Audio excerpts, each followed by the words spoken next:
Alfred park में अंग्रेजों ने चारों ओर से घेर लिया चंद्रशेखर आजाद को, और चंद्रशेखर आजाद ने बहुत सारे अंग्रेजों को मार दिया था। लेकिन चंद्रशेखर आजाद के पास आखिरी गोली बची थी, तो आखिरी गोली से खुद को मार लिए थे, क्योंकि उनका कहना था English has no bullet to shoot me, अंग्रेजों के पास ऐसा कोई बंदूक नहीं है जो चंद्रशेखर आजाद का सीना चीर सके। राम प्रसाद बिस्मिल का एक बहुत ही फेमस कोट है, बहुत ही फेमस वक्तव्य है। किसका? राम प्रसाद बिस्मिल का।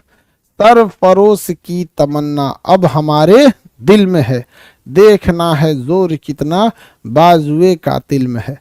देखिए, शायरी वगैरह समझने में ना थोड़ा आपको उर्दू की टर्मिनोलॉजी को पकड़ना पड़ेगा। यदि उर्दू कमजोर है ना, टर्मिनोलॉजी उर्दू की कमजोर है, तो फिर शायरी अगर आपकी ऊपर से चली जाएगी। ऊपर से क्या बोला भैया, सुनने में ठीक लगा लेकिन समझ में नहीं आया। हाँ, मेरे रस के कमर का मतलब है नहीं पता है, गा रहा है, हमसे पूछते हैं तो बता दीजिए। हमारा सिलेबस छोटा है, ये तुम तो उर्दू पढ़ाने बैठे, अब बताओ। देखिए, राम प्रसाद बिस्मिल ने क्या बोला? सरफरोश की तमन्ना अब हमारे दिल में। फरोश का मतलब क्या होता है? खरीद फरोख, बिक्री। फरोख का मतलब होता है बिक्री। सरफरोश, फरोश का मतलब क्या होता है? फरोश, इसका मतलब था बिक्री, बिक्री। खरीद फरोख नाम सुने? उर्दू में बोला जाता है खरीद बिक्री। हिंदी में क्या होता है? खरीद बिक्री। उसी को मतलब खरीद फरोख, फरोख होता है, फरोख, खरीद फरोख।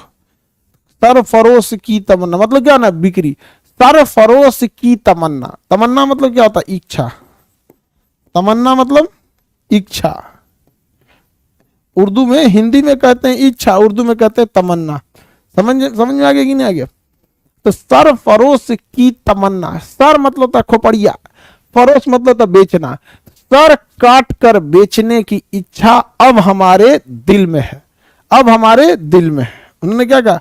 सरफरोश की तमन्ना अब हमारे दिल में, मतलब सर काट कर अब बेचने की तमन्ना अब हमारे दिल में है। देखना है जोर कितना, जोर मतलब ताकत, बाजू मतलब हाथ, कातिल मतलब काटने वाले का। देखना है जोर कितना बाजुए कातिल में है, कि हम तो अपना सर काट के बेचने को तैयार हैं। बाजुए कातिल यानी अंग्रेज तुम्हारे में औकात है कि नहीं, तुम काट सकते हो कि नहीं काट सकते हो।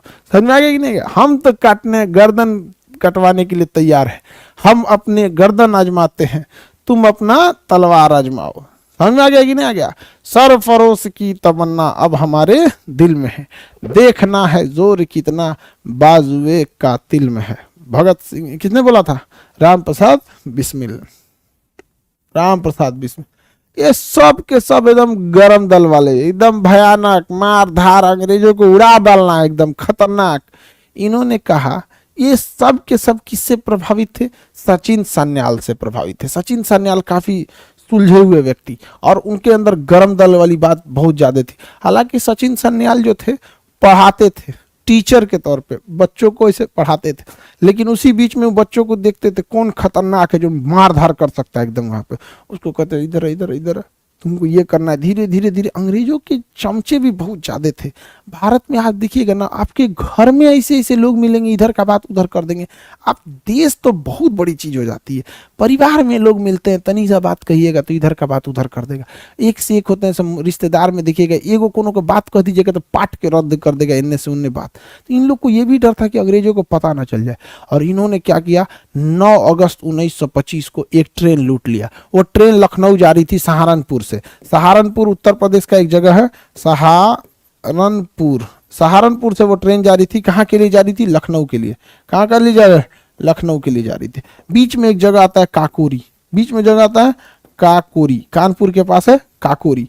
काकोरी के पास ट्रेन जो थी, वहां पर आगे ट्रेन के आगे पेड़ और काट के गिरा दिया गया, सिग्नल बदल दिया। सिग्नल को क्या किया? पहले उस समय सिग्नल नहीं था, आदमी ऐसे सिग्नल दिखाता था, ग्रीन है तो रेड है, ऐसे सिग्नल दिखा रहा है, जाओ जाओ जाओ, सिग्नल में बदल दिया। ट्रेन रुक गई, और ट्रेन रुक के इस सब लोग उसमें घुस गए। चंद्रशेखर आजाद, अशफाकुल्ला खान, राम प्रसाद बिस्मिल, राजेंद्र लाहिड़ी, राम प्रसाद बिस्मिल, रोशन लाल, सब ट्रेन में घुस गया। मार ट्रेन में जितना लोगों, माय गॉड, अंग्रेज सबका सिपाही मार धाए धाए उड़ा दिया। सब अंग्रेज सबका सिपाही उड़ गया। ट्रेन की सिक्योरिटी में अब कोई था ही नहीं। ट्रेन की सिक्योरिटी में जब कोई नहीं था, ट्रेन में से खजाना लूट लिया गया। जो पैसे थे उस खजाने को लूट लिया गया ताकि उस खजाने से हथियार खरीदा जा सके। और इसी खजाने को लूटने की घटना को काकोरी षड्यंत्र कहा गया। काकोरी षड्यंत्र, काकोरी कॉन्स्पिरेसी। अंग्रेजों ने कहा कि यह कॉन्स्पिरेसी है, काकोरी षड्यंत्र। लेकिन अब भारत सरकार ने इसे चेंज कर दिया। उत्तर प्रदेश सरकार ने कहा कि यह षड्यंत्र नहीं, यह तो एक्शन था। इसका नाम रहेगा Kakori action plan. Kakori action, पहले था कॉन्स्पिरेसी, अब ये एक्शन। बहुत अच्छी बात है, एक्शन ही था। काकोरी पुण्य का काम था, पुण्य का काम किया था। तो इस घटना को काकोरी षड्यंत्र कहा गया था, जिसका अभी नाम सरकार ने ऐतिहासिक घटनाओं में चेंज करके इसका नाम रख दिया काकोरी एक्शन। एक्शन था ये भारत के लिए। काकोरी षड्यंत्र में एक आदमी नहीं पकड़े गए। कौन? चंद्रशेखर आजाद। चंद्रशेखर आजाद नहीं पकड़े गए, बाकी 4 लोग पकड़े गए थे। चंद्रशेखर आजाद नहीं पकड़े गए। हालांकि चंद्रशेखर आजाद यहां से भागने में सफल हो गए, लेकिन चंद्रशेखर आजाद इलाहाबाद में एक पार्क है जिसका नाम है अल्फ्रेड पार्क। इलाहाबाद में एक पार्क है अल्फ्रेड पार्क। अल्फ्रेड पार्क में अंग्रेजों ने चारों ओर से घेर लिया चंद्रशेखर आजाद को, और चंद्रशेखर आजाद ने बहुत सारे अंग्रेजों को मार दिया था। लेकिन चंद्रशेखर आजाद के पास आखिरी गोली बची थी, तो आखिरी गोली से खुद को मार लिए थे, क्योंकि उनका कहना था English has no bullet to shoot me. अंग्रेजों के पास ऐसा कोई बंदूक नहीं है जो चंद्रशेखर आजाद का सीना चीर सके। और हकीकत थी, अंग्रेजों की एक गोली नहीं लगी थी चंद्रशेखर आजाद को, और चंद्रशेखर आजाद ने खुद से गोली मार ली थी वहां पे, क्योंकि एक ही बंदूक थी। वो अंग्रेज क्या करते थे समझिए, किसी भारतीयों को पकड़ते थे, क्रांतिकारी को नहीं, इतनी बुरी सजा देते थे, हाथ पर बांध के पूरा शहर में घुमाते थे ताकि बाकियों का दिल दहल जाए। तो चंद्रशेखर आजाद ने खुद ही को मार लिया, और कहा भी था English has no bullet to shoot me. अंग्रेजों के पास ऐसी कोई गोली नहीं जो मेरा सीना चीर सके। हालांकि बाकी लोग जो पकड़े गए थे, अशफाकुल्ला खान, इन लोगों को फांसी दे दिया गया था। फांसी पर चढ़ने वाले पहले मुस्लिम क्रांतिकारी अशफाकुल्ला खान थे।